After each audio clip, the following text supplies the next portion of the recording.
Well, hello there! If you're here, you must want another tutorial. Anyway, earlier this week when I was hanging out with my buddy Slav and his wife Jasmine, I ended up getting this request. Saw your unboxing of the 4K camera.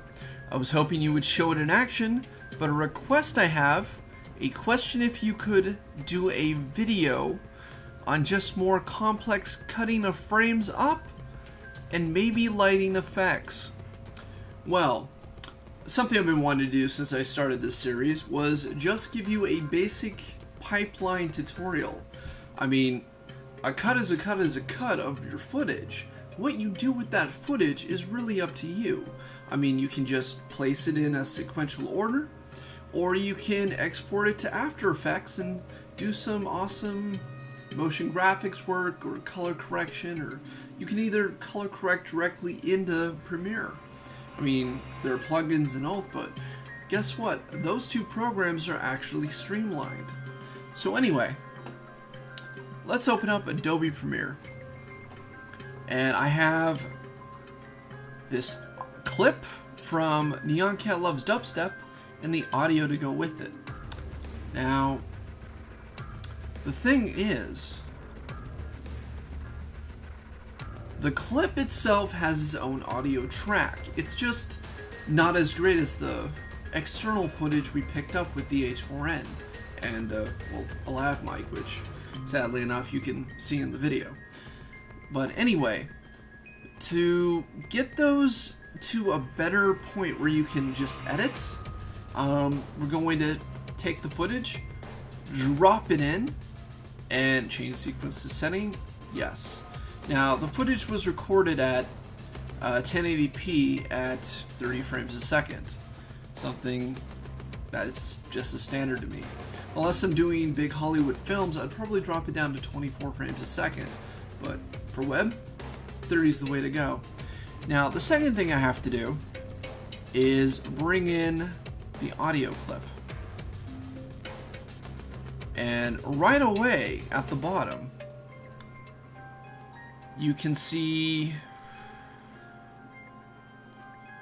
right away at the bottom down here, you can see these spikes in audio levels. Now, we do that by just clapping once, and that way it gives us a signal of where to line up the audio footage. So, get in really close, take a look, do the closest you can. Now, it's not going to be perfect, but you can get pretty close. So anyway, unclip, go back, and voila.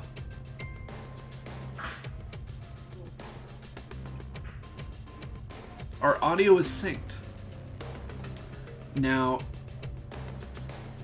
from time to time it automatically saves. Well, from what we need to do now is to remove the previous audio. So you just right click it, hit on link, and now the video and the native audio from the video recording are separate, and we can just, well, delete it. Now we can grab both layers, the video and the new audio, right click again, and hit link. Now the audio has been replaced. Now from there you go through and you can start making your cuts. There are 3 different buttons that you really use in Adobe Premiere. There's the C button, which creates a cut tool. You have the V button, which is more of a selector. And then you have the B button, which, well, it pulls the endings along. For the most part, you'll be using C and V. So just go through, make your cuts. Well, that looks interesting. Cuts. Delete this. In the real video, I'm actually, there's an animated cat on the chair. But anyway, you can move things around, make other cuts.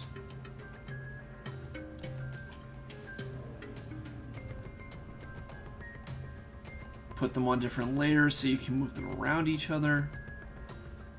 You have little jump cuts now.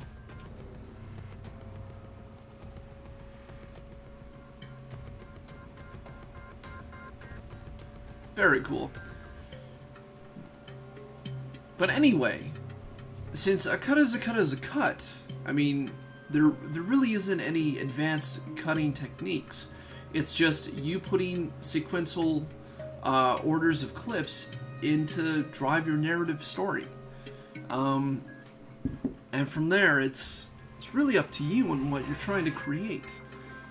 But me, I'm a VFX artist, so I like to do things to the footage.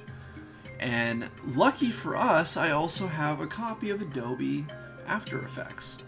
And the two programs, like I said, do talk to each other. So I can go down to the footage, right click, and go to Replace with After Effects Composition. Once I select that, it'll actually automatically export it to Adobe After Effects. Now, whatever I do to the footage in Adobe After Effects will automatically be loaded into Adobe Premiere. So there's no exporting your changes and then reloading them into your video, into your sequence. So say I got this clip, and now I'm here in Adobe After Effects. Now I can go to the effects panel, and I can go to color correction.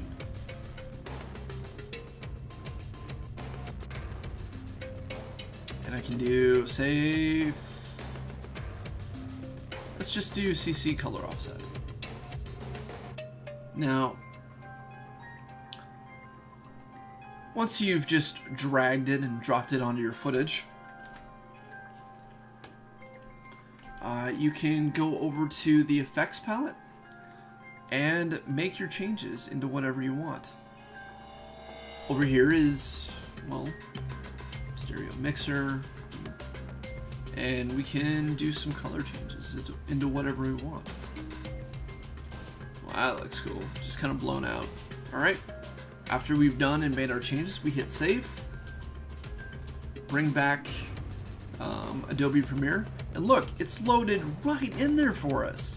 I mean, it's gonna run a little bit slower because it's now exported footage, but it's all together.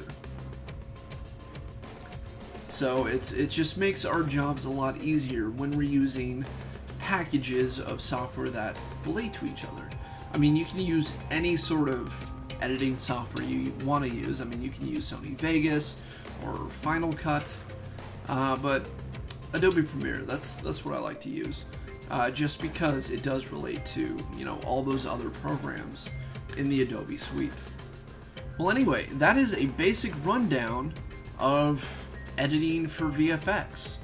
Again, you can use any sort of software for editing, and just remember, a cut is a cut is a cut. There's no super big tricks. It's just getting good cinematography, which is part of your pre-production before getting to the editing bay. Plan out what you're making. Make a shot list. Make a storyboard. Have a script ready. Don't just go into something going, hey, let's go film something. It's not going to turn out that great. But when you put in the time to plan, that's when you come out with gold. Anyway, I'm Eugene Capon. This has been a Capon Design TV tutorial. I hope you like it. If you enjoyed it, hit the like button. If you learned something, hit the like button.